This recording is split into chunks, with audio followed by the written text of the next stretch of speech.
RVs require batteries, and I'm going to show you how I extend the life of my batteries, especially during the times that I'm not using my RV. And it's all because of this. And if you enjoyed this video, make sure to hit that like and subscribe button.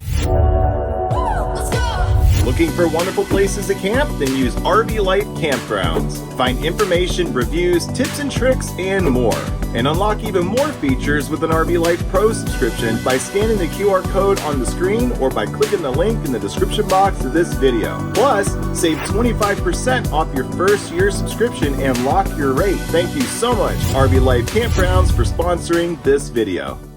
When you're getting ready to store your RV or not use it for an extended period, something like this can be very, very handy. When you're not using it, just turn the switch off. When you're ready to go, turn the switch back on. It's really that simple. Think of it kind of like a light switch. And here is the box.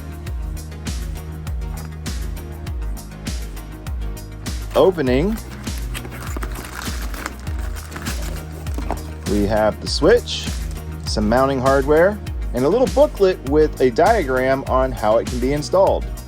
And according to this diagram, the manufacturer instructs you to connect this battery switch into the negative side of the battery. And here's the power switch.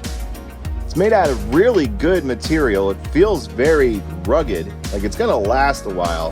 The sides do pop off. Depending on how you're going to install this, you may need to pick up a negative cable. So make sure you buy the proper cable. If you're interested in this, I will have my affiliate links in the description box of this video. So go there, check it out, see if this is something you want or something you need. And you don't even have to take the batteries out of the RV. As you can see, I mounted mine to the side of the battery box. And since I've had this installed, I have not worried about my batteries draining.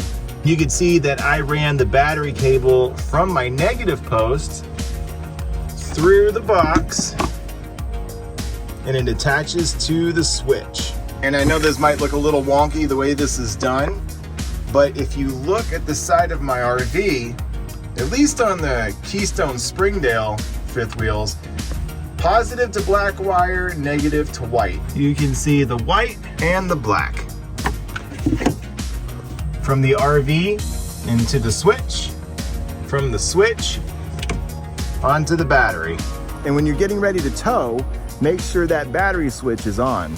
Well, that's gonna wrap it up for this video. And if you got any value out of it, please smash that like and subscribe button. Comment down below. Let me know what you think about this battery switch and what switch would you recommend. Thank you so much for spending your time with me. This is Chris from Chris Travels. Hope to see you on the road.